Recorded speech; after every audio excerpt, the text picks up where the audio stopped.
pagi Bapak Ibu guru serta teman-teman semua. Perkenalkan kami dari kelompok 5. Di sini kami akan menjelaskan mengenai materi RIS. Tetapi sebelum itu perkenalkan nama saya Filia dan teman saya Karin, saya Hesa, Saya Marcelo, saya Rendo, saya Putri. Sekian perkenalan dari kami. Selamat menyaksikan. Terima kasih atas kesempatan yang diberikan untuk saya. Di sini saya akan menjelaskan mengenai sejarah RIS. Nah, seperti yang mengetahui, gagasan pendirinya RIS diusulkan oleh Wakil Gubernur Jenderal Hindia Belanda. Tujuan bentuknya RIS adalah untuk mempersiapkan Indonesia menjadi negara yang lebih stabil dan berada di bawah penguasaan Belanda. Bentuk RIS ini tidak dapat didukung dari masyarakat, setidaknya yang memilih negara kesatuan.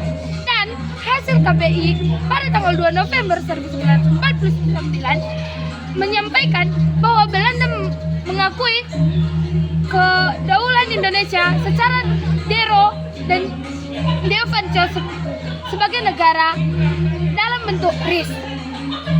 Konstitusi RIS mengesahkan bahwa RIS adalah negara hukum yang didemokrasikan dan dibentuk federasi. Sistem pemberitahuan untuk adalah sistem pemberitahuan PLR dan presiden sebagai simbol negara dalam perdana menteri sebagai kekuasaan eksekutif. Dan pembentukan RIS dilakukan dengan menandai keputusan KMB oleh Deklarasi RI, KNIP, dan Parlemen RI. Muhammad Hatta menjadi Perdana Menteri RIS. Soekarno menjadi Presiden RIS. Mr.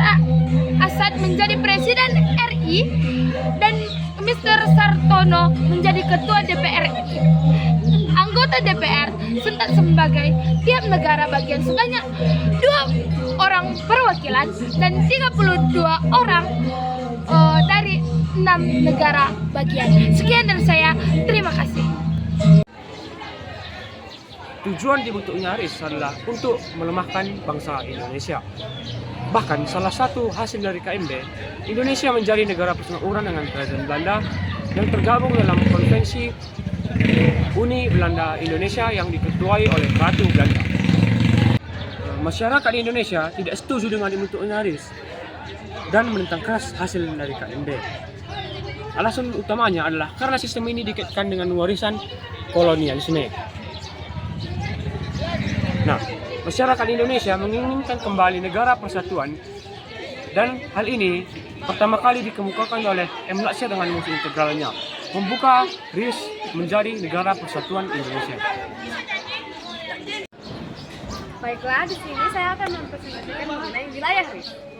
Negara bagian yang meliputi negara Indonesia Timur, Pasunda, Jawa Timur, Madura, Sumatera, dan Sumatera Timur. Yang berikutnya adalah satuan kenegaraan yang meliputi Jawa Tengah, Banjar, Riau, Bangka, Kalimantan Tengah, Kalimantan Timur, Kalimantan Barat, dan daerah istimewa lainnya. Yang terakhir yaitu daerah Swabja, meliputi kota Waringin, Sabang, dan Padang.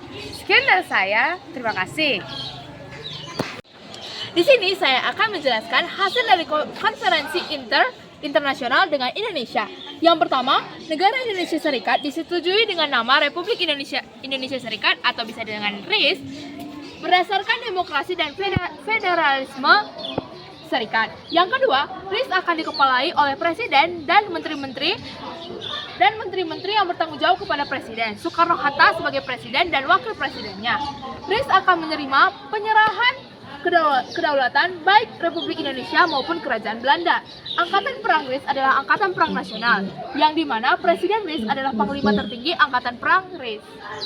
Konferensi Inter-Indonesia ini dilanjutkan di Jakarta pada tanggal 30 Juli 1949 dengan dipimpin oleh DRS Muhammad Hatta. Konferensi Inter-Indonesia di Jakarta membahas pelaksanaan dari pokok persetujuan yang telah disepakati di Yogyakarta. Indonesia dan negara bagian bersepakat membentuk panitia persiapan nasional yang bertugas menyelenggarakan KMB atau Konferensi Meja Bundar. Sekian dari saya, terima kasih. Nah, Hasil dari konferensi meja bundar yaitu yang pertama adalah kerajaan Belanda menyerah tanpa syarat kepada Republik Indonesia Serikat. Yang kedua yaitu pelaksanaan kedaulatan akan dilaksanakan paling lambat 30 Desember 1949 dan tentara Belanda akan digabungkan ke dalam agresi perang di dalam RIS.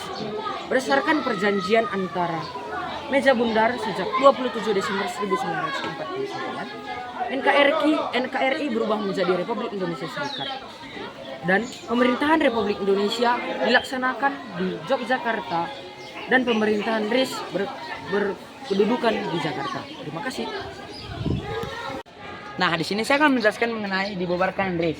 Pada bulan Maret sampai Mei 1950, satu persatu negara dibagi dan daerah atau otonom RIS bergabung dengan negara-negara Republik Indonesia di Yogyakarta. Akhirnya dari berbagai pihak dan berbagai daerah mencapai kesepakatan bersama untuk membentuk negara sebagai Republik Indonesia yang diproklamasikan pada tanggal 17 Agustus tahun 1945.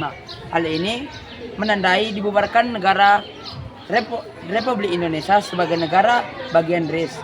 Republik Indonesia Serikat secara resmi dibubarkan oleh Presiden Soekarno pada tanggal 1950 bertetapan dengan Hari Proklamasi Kemerdekaan dan digantikan dengan Negara Kesatuan Republik Indonesia yaitu NKRI. Sekian dari saya, terima kasih. Baik, yang terakhir adalah beberapa foto dokumentasi selama konferensi meja bundar. Ini adalah bentuk dokumentasi dari konferensi meja bundar dan ini adalah salah satu bentuk dokumentasi unjuk rasa dari warga Indonesia karena tidak setuju dengan terbentuknya RIS.